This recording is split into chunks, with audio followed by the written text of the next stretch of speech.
Hey everybody, welcome back to the channel, StrangeNet here. So today I'm going to do something slightly different. We are on the eve of Eve's latest expansion, and with that is coming a change to the Abyssal sites. Now, I don't often do active gameplay while I'm recording. I'm not particularly good at it in my personal opinion, and yeah, it is what it is, and we'll try and get through it today. It does save you staring at the station screen, so it does give everybody a little bit different, and it is topical. So as you know, anybody that's followed me for any length of time, I do like to run Abyssal sites. It is one of my favourite activities to do in the game, and there's a couple of reasons to that. As I said, I have been doing a lot more mining recently, and mining I do quite enjoy to an extent. It does pay particularly well. I had 5 characters the other day and we were mining a said moon, and I was making 40 million-isk a minute. So it can be very, very profitable given the right circumstances. Now, that obviously doesn't happen particularly often due to a couple of reasons. A lot of that is the fact that you can only mine when there's a moon available. If it's a decent moon and it gets good pop, chances are lots of people are going to come to you and are going to be mining. Let's just make sure everybody's doing exactly what they're meant to be doing here. And so with the Abyssal sites, obviously you get the added bonus that you can run these 24/7 in high sec in a relative safety. And yeah, obviously with the mining, I'm moving quite a lot of ships around. I've got to get into position. I'm moving ships with oracles. It's a hassle. It's, you know, it's not particularly straightforward. It is straightforward, but as I say, it is a hassle. Where the Abyssal sites, you can run them continuously. You can run them from pretty much anywhere in high sec, relative safety, assuming you're not doing anything particularly stupid, and it pays particularly well. On average, the tier 4s that I'm running at the moment roughly pay me 400 million-isk an hour. So, you know, I can do 4 to 5 of them every hour. And again, they are repeatable. They're probably the best high-sec income that there is that I can think of off the top of my head. You won't make any more, make that much ISK mining in high-sec. Level 4 missions can be pretty dreadful. Burners can pay pretty well, but again, it's quite a lot of hassle. Takes a bit of setting up, and yeah, once you've got it down, I suppose it's relatively straightforward. But all in all, you know, the Abyssal sites where it's at. Once you've learnt the site compositions, once you've got your setup down, it's easy to repeat, rinse, do it again and again. And as I said, it can be done for 24 hours a day if you can stomach it for that long. Now, I've ran nigh on 2,000 Abyssal sites now, so yeah, here we go. This one always takes a bit of time. Let's keep going. It's easy, it's an easy site, but it just takes time. Big fat potato. So, yeah, I have mixed feelings about the change to Abyssal sites. I think obviously the change was very much needed. These have been printing ISK for such a long time, and other than ganking people, it's been, you know, there's no way of really stopping people. And, you know,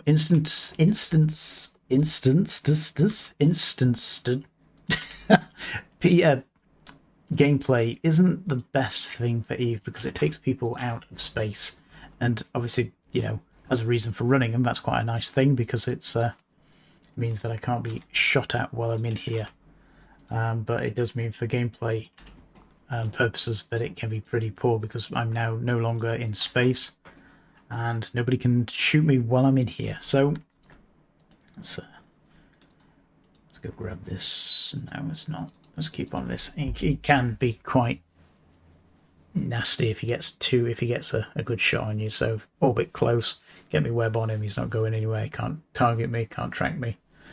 So yeah, I do think the change was needed. Now the change, if you're not aware, that basically the Cataclysms, the T6s, and T5s and T4s, depending on what security status you run them in, you will become suspect, which basically means that anybody will be able to shoot you.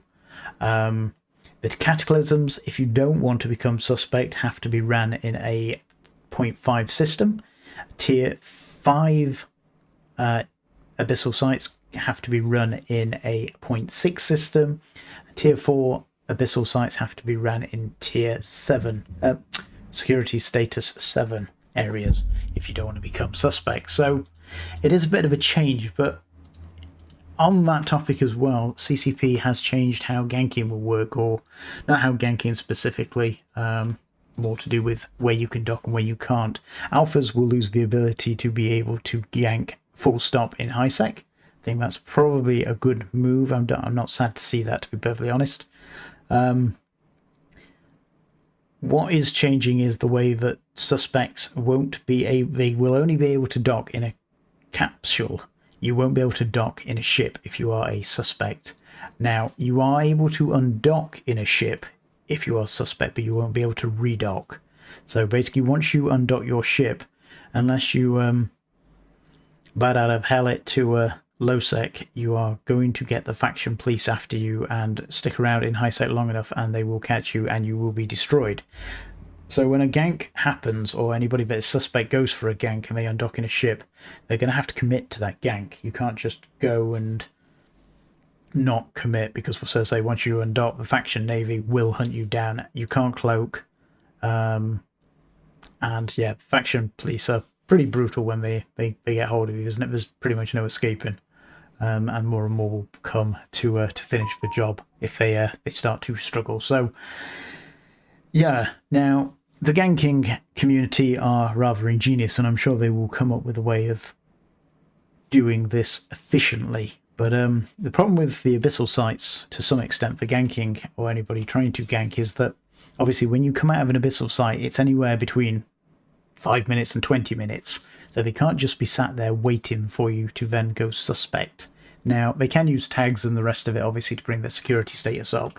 But that costs ISK, and, you know, maybe that will have to be the way that they do it. I don't know. Again, I'm not a fully fledged ganker.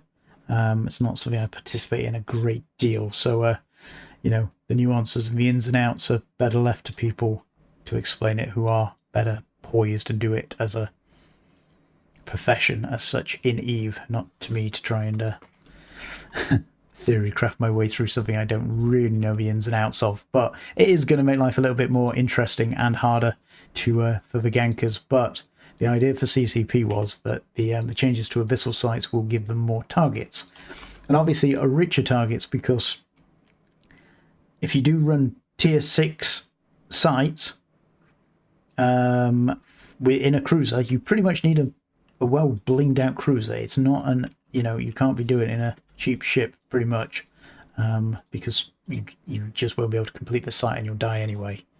20 mil.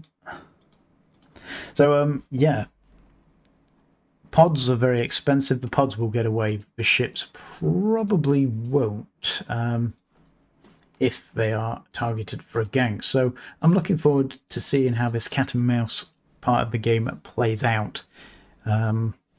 As I said, I am in favour of some kind of nerf coming to the Abyssal sites. Oh no, here we go. Battle Cruiser.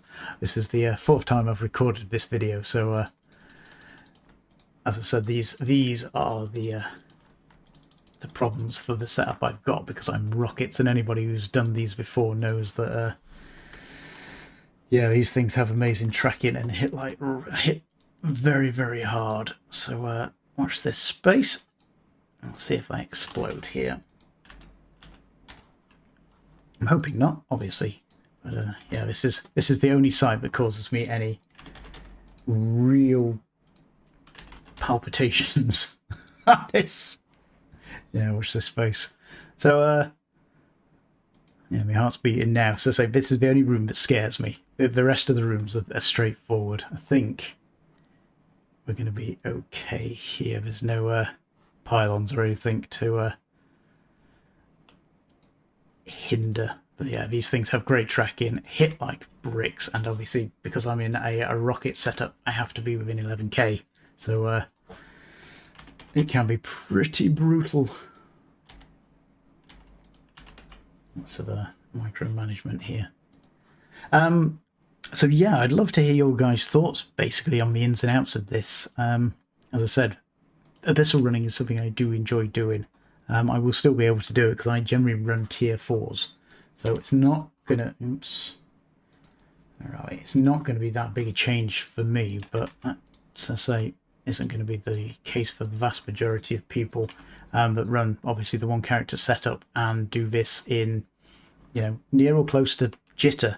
And again, the secondary problem comes as well is you need the logistics. You need, you know, if you're not running, there's only so many 0.5 systems in the Forge. So chances are that if you want to do Cataclysm still, you're going to have to move away from the Forge because obviously it's going to be infested with gankers.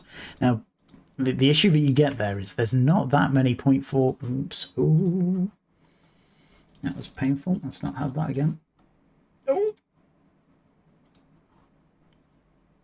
Come on. That's one of my other ships getting into trouble. That's it. We were low in armor. So, yeah, we're... Oh, dear. That was a scary moment to say.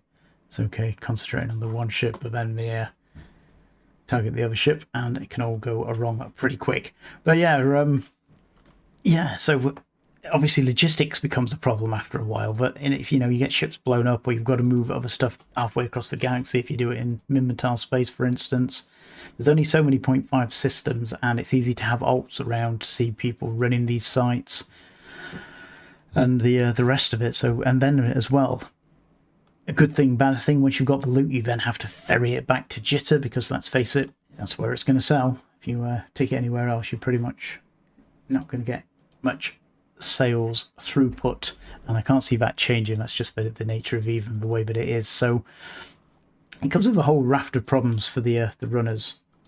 So I am looking forward.